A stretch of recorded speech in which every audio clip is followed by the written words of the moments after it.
back to the Carthage campaign. Right where we left off, I just fought a battle with some Numidians here. Not a very large army, even though the auto-resolve seemed to make it look like I was going to have an incredibly hard time winning.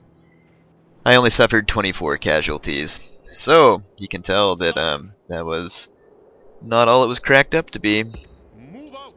So here is Narbo Martius, a Gallic city that we're going to need to take, and there's also a large army of rebels out there with a general. Even though, I mean, the Gauls are already deep inside my land, so I pretty much know that there's a war brewing anyway. So I'm really not all that worried about going ahead and starting a war with the Gauls. I am going to send a few reinforcing troops over to Carthago Nova, since their population is too low to do a whole lot of training. And we need to continue to allow the population to grow in Osca as well. Alright, at this time we're going to go ahead and lay siege to Narbo Martius, so we're going to declare war on them. At least I believe so. Well, actually not yet, because we haven't actually made contact with the Gauls. Holy smokes, am I seeing what I'm seeing? If you look on my map here, or wait a minute, it says it's owned by the House of Julia. That looks like Macedonian colors up here. I'm definitely curious to find out what's going on. It says it's owned by Julii, but it looks like Macedon's colors to me. It'd be interesting if the Romans were getting hammered on. I'm not really sure what's going on in Italy as of yet.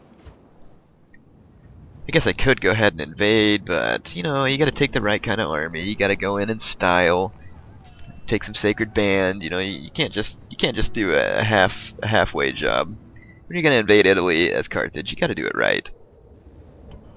Which is not something that they did very well historically. Let's go ahead and end this turn. Nothing left to do. Oh wow. Yeah, see, the Gauls went ahead and declared war on me, and they're attacking my reinforcing men that I sent from Cordoba, and I am going to withdraw from that fight. No more moves, sire.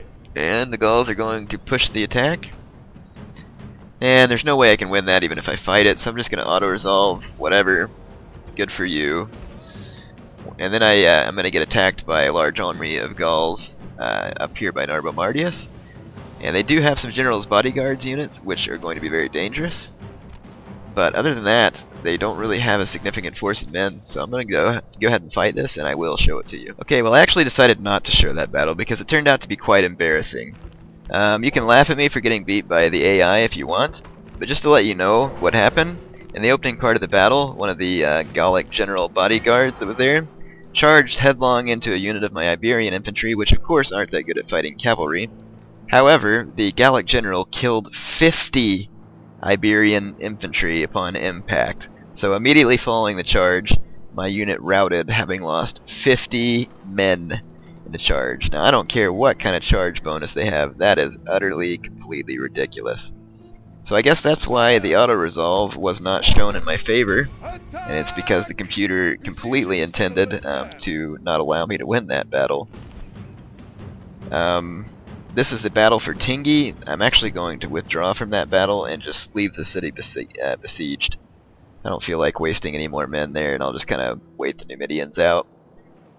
So now I have to retrain another army, take the place of the one that was destroyed up there. So I'm going to start training some units at Palma, and hopefully the Gauls won't be able to send enough force to Osca to retake it quickly. Sorry, my phone was ringing, and also I went ahead and just ended that turn while I was on the phone. If my voice is a little bit messed up, it's because I have allergies. So sorry for that, and sorry, I'm trying to clear my throat as well. We're going to fight this battle against the Numidians here, and that'll probably be pretty much all the time I have for this video. I have to say that this segment has been quite annoying. During the end of that turn, the Scipii besieged Carolus again, with a rather large army, and also the Gauls have besieged Cordoba. So now comes the part of the campaign where it's really annoying and you're getting attacked by many factions at the same time. And I don't really relish this part of it, because it's just really annoying. Especially like that battle with the Gauls that I just told you about, where their general's bodyguard units will single-handedly mow down your entire army. Prove their cowardice. They have reinforcements. Okay, the Numidians here don't really have an army, so to speak. Yeah, they're coming to fight me anyway. But all they have is that Numidian cav and then this desert infantry. And these desert infantry are so depleted that I'm simply going to surround them and just hit them with the cavalry charge. And even though they're spearmen, when I hit them from the different flanks and surrounded like this, it's gonna kill them. So here we go, we're gonna sandwich them in.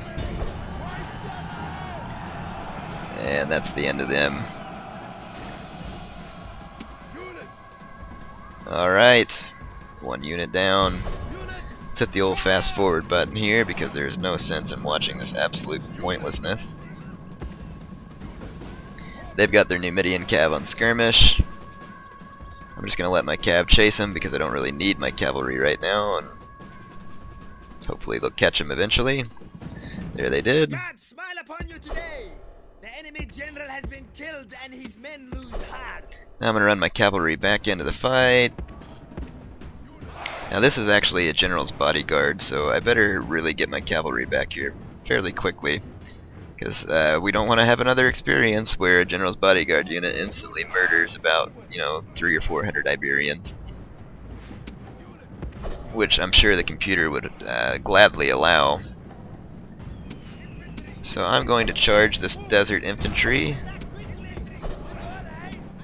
with my Iberians. I'm going to surround them and hopefully ward off that general's unit. And now I'm going to use my cavalry to attack the general's unit.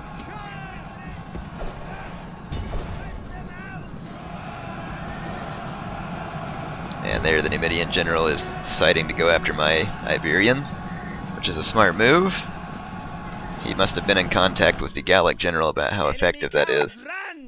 Let's continue the battle and see if we can take down the Numidian general. I probably won't be so lucky, but we'll try it. I didn't mean to put my elephants in the chase. Go ahead and just fast forward. Hopefully my men will catch up to that general's unit. Probably won't because my cavalry exhausted and the Numidians weren't. Nope, Numidian general got away. Oh well. Victory is yours, and no one can argue that it is. So there's the end of that fight. See you back in the campaign. Alright, I'm back in the campaign map, and here Scythia has offered me trade rights, which is very strange indeed, because I don't think I'm anywhere close to them, but oh well. I'm going to go ahead and end this video here. I have some annoying battles to fight off, cities that are besieged, and I will do that in a separate video as that I don't have time right now. See you then.